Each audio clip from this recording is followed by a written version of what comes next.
ভক্তি চ্যানেলে আপনাদের সবাইকে স্বাগত জানাই। আজকে জানেন একাদশী।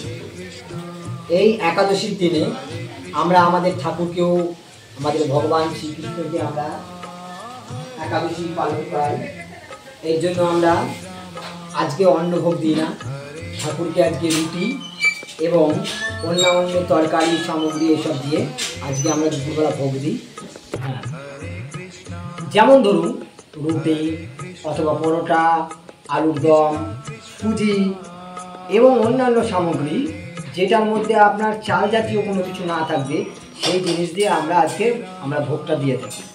তা আজকে একাদশীর দিন আমাদের ভগবানের জন্য, ভগবান শ্রীকৃষ্ণের জন্য আমাদের এই একাদশীটা আমরা পালন করি। অবশ্য একাদশী যে কেউ পালন করতে পারে। একাদশী পালন করা স্বাস্থ্যের পক্ষে সবচেয়ে উপকারী জিনিস। অনেকে ভাবে যে আমরা একাদশী করবো না বা একাদশী করি না, কিন্তু একাদশী করলে শরীর সুস্থ থাকে।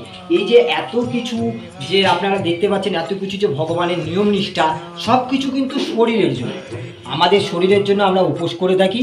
আমরা উপোস করলে আমাদের শরীরটা ভালো থাকে, সারাদিন শরীরের সমস্ত কার্যকলাপ বন্ধ থাকে। কিন্তু আমরা যখন কোনো কিছু কাজ করি তখন আমাদের তো রেস্টের প্রয়োজন হয়। ঠিক তেমনি আমাদের শরীরের প্রতিটা যন্ত্রাংশ তখনই রেস্ট পায় যখন আমরা উপোস করি। এই জন্য আমাদের প্রতিটা অনুষ্ঠান অথবা পুজোতে উপোস করার একটা রীতি চালু আছে।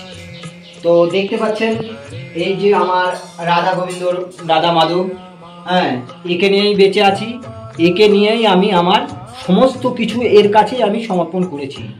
এবং আমি চাই বর্তমান যুগে মানে আরও যাতে মানুষে এই ভগবানের প্রতি যাতে বিশ্বাস আসে, ভগবানের প্রতি যাতে শ্রদ্ধা আসে, ভগবানকে যাতে ভালোবাসে, সেইগুলো আমাদের খেয়াল রাখতে হবে। এবং আমি চাই আরও বেশি বেশি করে মানুষ, ভক্তগণ যেন আমাদের এই রাধা গোবিন্দের শ্রীচরণে নিজেকে অর্পণ করে। আজকে এইটুকু বলছি, তার কারণ হচ্ছে গিয়ে যে শুধু রাধা গোবিন্দকে যে অর্পণ করতে হবে এমন কোনো কথা নেই। আপনারা যে যাকে ভালোবাসেন, আপনারা কেউ কৃষ্ণকে ভালোবাসেন, কেউ কালীকে ভালোবাসেন, কেউ গণেশকে ভালোবাসেন, কেউ মহাদেবকে ভালোবাসেন, আপনারা যাকে ভালোবাসেন আপনারা তারই পূজা করতে পারেন। আমাদের যে নারায়ণ, যে ভগবান শ্রীকৃষ্ণ, তিনি একটি সমুদ্রের মতো।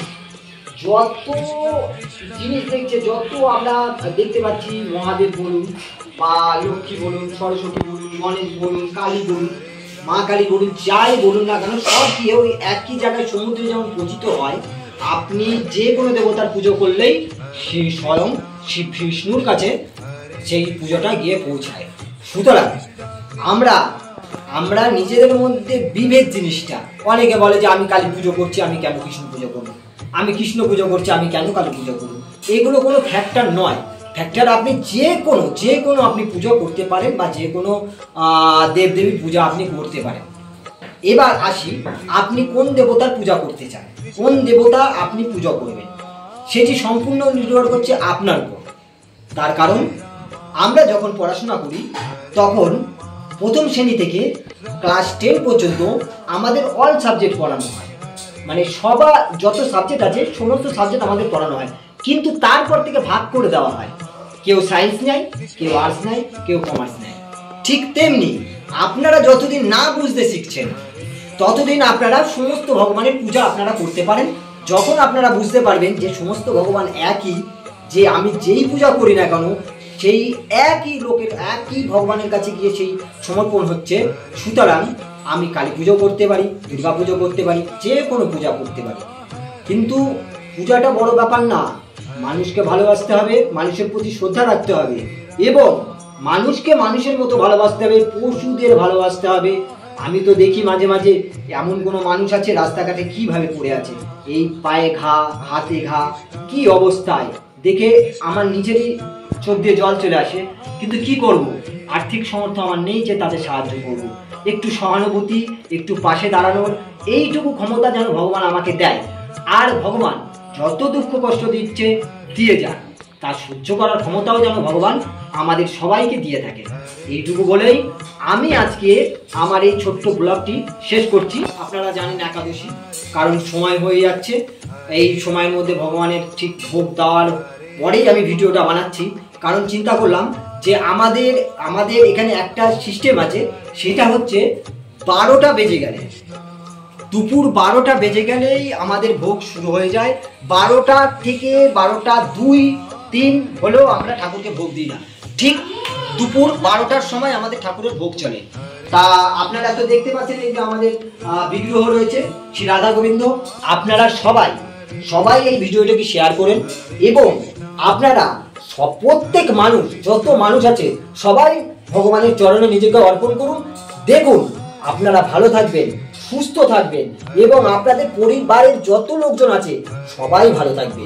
সুতরাং আবার আমি আপনাদেরকে শেষের সময় আপনাদেরকে আবার বলছি, আপনারা এখনো সময় আছে, নিজেদের ভগবানের কাছে সমর্থন করুন এবং অন্য লোক যারা আছে তাদেরকেও আপনাদের সঙ্গে নিয়ে আসুন। সৎসঙ্গ করুন, অসৎসঙ্গ করুন না। এমন সঙ্গ করবেন যেখানে আপনার ভালো হবে, ভালো আলোচনা হবে, ঠাকুরের সম্বন্ধে আলোচনা হবে, মানুষের কি করলে ভালো হবে সেই নিয়ে আলোচনা হবে। সেই সব জায়গায় আপনি সৎসঙ্গ করুন। এমন অসৎসঙ্গে যাবেন না যেখানে 5টা লোক বসে 5 জনের নামে সমালোচনা করছে, এ কি করেছে, ও কি করছে, ওর বাড়িতে কি হয়েছে, ওর বাড়িতে এই হয়েছে। এই সব বন্ধ করুন। আপনি যদি নিজে সম্মান চান তাহলে অন্যকে সম্মান করতে শিখুন। আজকে আমি যদি কাউকে না সম্মান দিই, সে আমাকে কোনোদিন সম্মান দেবে না। সুতরাং আজকে যদি আমি ভগবানের চরণে যদি নিজেকে অর্পণ করি, আজকে যারা বাইরে থেকে দেখছে ভাবছে ওহো ও তো এই করছে, ও তো ওই করছে, ও তো সেই করছে, 2 দিন পরে দেখবেন তারাই আপনার পথে চলে আসবে, তারাই এই ভগবানের পূজা করবে। আর এই ছোট্ট কথা বলে আমি আজকে এই ব্লগটি শেষ করছি। নেক্সট ব্লগে আপনাদের সঙ্গে দেখা হবে।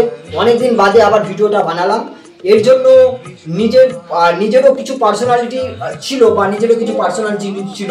আমার ওয়াইফ দীর্ঘদিন ধরে প্রচুর অসুস্থ। আমি কোনোদিন আপনাদেরকে এই নিয়ে বলিনি, কারণ আমি জানি যা করবেন ভগবানই করবেন। প্রায় বছর 4 হলো উনি বিছানায় পড়ে আছেন, এ ঘর থেকে ও ঘরে যেতে পারেন না। ডিভিডি বলে ওনার একটা রোগ আছে। সেই রোগটা কি?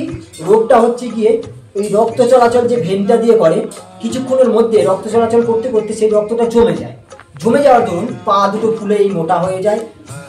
খুবই কষ্ট পাচ্ছেন। কিন্তু তবুও আমি ভগবানের কাছে আশাই রয়েছি, কবে আমরা ওনাকে নিয়ে যাব চিকিৎসার জন্য। একবার আমরা ভেলুরে নিয়ে গেছিলাম, কিন্তু সেই সময় তার ট্রিটমেন্ট আমরা করতে পারিনি, কারণ তখন স্ট্রোক হয়ে গেছিল। কিন্তু বর্তমানে এখন আমরা আবার চেষ্টা করছি যাকে উনাকে আমরা সুস্থ করে নিয়ে আসতে পারি। আমি উনাকে দেখাবো, তবে উনি খুবই অসুস্থ, দেখানোর অবস্থায় নেই। দেখালে হয়তো আপনারা কষ্ট পাবেন, আমি কাউকে কষ্ট দিতে চাই না। আজকে আমি দেখি অনেক ভিডিও দেখায় বাজারে, এই যে লাইক করুন, আপনি যদি অমুকের শিষ্য হন তাহলে লাইক করুন, আপনি যদি পাপী মানুষ হন তাহলে লাইক করবেন না, এইরকম অনেক পোস্ট থাকে। সুতরাং সেগুলো হচ্ছে আপনার ব্যক্তিগত ব্যাপার। আমি আপনাদের নিশ্চয়ই দেখাবো আমার ওয়াইফকে, কিন্তু নেক্সট ভিডিওতে। কারণ এতটাই অবস্থা খারাপ, ভিডিও করার মতো অবস্থায় নেই, কারণ ওই অবস্থায় ভিডিও করা যায় না। তাই আমি এই ভগবানের শ্রীচরণে নিজেকে অর্পণ করেছি এবং উনার প্রতি বিশ্বাস রেখেছি যে আজ না হলে কাল উনি নিশ্চয়ই সুস্থ হবে। উনি যদি কোনো ভালো কাজ করে বা জীবনে যদি কোনো কিছু উনি যদি কারো সাহায্য করে বা দেখা যাচ্ছে এমন কোনো কাজ করেছে যেইটি সবার কাছে ভালো, ভগবানের কাছে ভালো বলে মনে হয়েছে, তাহলে নিশ্চয়ই সুস্থ হবে। আপনারা প্রত্যেকেই প্রে করুন, মানে ভগবানের কাছে প্রত্যেকেই প্রার্থনা করুন যাতে আমার স্ত্রী যাতে খুব তাড়াতাড়ি সুস্থ হয়ে যায়। আমার স্ত্রীর নাম হচ্ছে সুপর্ণা দাস বাবাজি, আমি নিতাই দাস বাবাজি। আপনারা নিশ্চয়ই জানেন, আমার ভিডিওগুলো আপনারা আগেও দেখেছেন। আপনাদের অনেক ভালোবাসা আমি পেয়েছি, আমি খুব তাড়াতাড়ি সাবস্ক্রাইবার গেইন করেছি, খুব তাড়াতাড়ি আমার সবকিছু আমার গেইন হয়েছে। কিন্তু আজকে আপনাদের একটা ছোট্ট কথা বলতে চাই, সেটি হচ্ছে মানুষ বলে যেমন কর্ম তার তেমন ফল। আমরা যদি এই কথাটা যদি বলতে থাকি তাহলে কি করব? আমরা একে অপরের সাহায্য করা বন্ধ করে দেব। রাস্তা দিয়ে যাচ্ছি, দেখা যাচ্ছে একটা মাতাল মদ খেয়ে শুয়ে রয়েছে, রাস্তা দিয়ে লোকজন চলে যাচ্ছে, বলছে কি হবে, যেমন কর্ম তেমন ফল, মদ খেয়েছে শুয়ে থাক, কি হবে? যদি আমরা এটা যদি নিজেদের মনের মধ্যে আনি তাহলে কি হবে? তাহলে একটা জিনিস হবে, আমরা মানুষকে সাহায্য করা ভুলে যাব। আমি যদি দেখি রাস্তায় কোনো মাতাল মদ খেয়ে পড়ে আছে, তার চোখে মুখে জল দেওয়া, তাকে একটু কি করে সুস্থ করা। সে যে মদ খেয়েছে তারও পিছনে অনেক কারণ আছে, সেসব কারণ বলার প্রয়োজন নেই, প্রত্যেকের ব্যক্তিগত ব্যাপার। কারণ মানুষ অনেক দুঃখে অনেক কষ্টে এই এই যে নেশা জিনিসটা মানুষ বেঁচে নেয়, মানুষ জানে যে নেশা করলে মৃত্যু অবধারিত, কেউ বাঁচাতে পারবে না, কিন্তু ওরা জানে যে আমরা একবারে মরতে পারবো না, আমরা বিষ খেতে পারবো না, আমরা আত্মহত্যা করবো না, আমরা ধীরে ধীরে যাব। তাই তারা প্রত্যেক দিন মদ্যপান করে। লাস্টে একটা টাইম এমন সময় চলে আসে যে সময় কিছু করার থাকে না, তাদেরকে সোজা ভগবানের কাছে চলে যেতে হয়। এই বলে আমি আজকে শেষ করছি। সবাইকে আবারও বলছি, হাত জোর করছি, আপনারা সবাই ভগবানের নাম করুন, দিনে অথবা রাতে একবার। নমস্কার, আজকে এইটুকুই, আবার দেখা হবে। জয় রাধে, জয় রাধা গোবিন্দ, রাধে রাধে।